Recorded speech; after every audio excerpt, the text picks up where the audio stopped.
My very first interaction as a women's health champion was actually with one of our service users, one of our clients. So one of my colleagues was working on a one-to-one support relationship with her, and I engaged with her as a women's health champion, and we had a few conversations about health, and we mainly focused on menopause and how menopause affected her, and how engaging with the GP when it came to the menopause,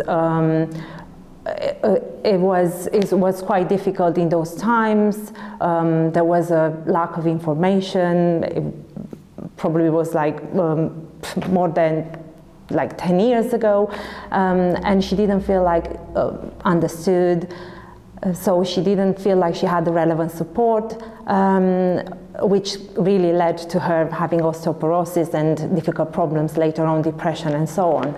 So the conversation started with that, and then it carried on to her experience with breast screening and how she comes from a family with health issues relating to breast, and she at that point when we had the conversation a few months ago, she didn't access a mammogram for more than 5 years, and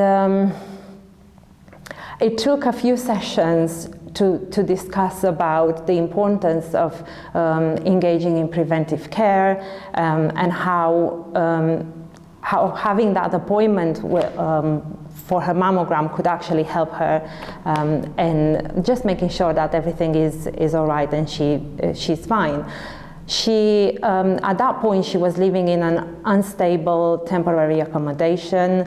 She's suffering from different mental health issues, depression, anxiety, and also she came with many traumatic past experiences.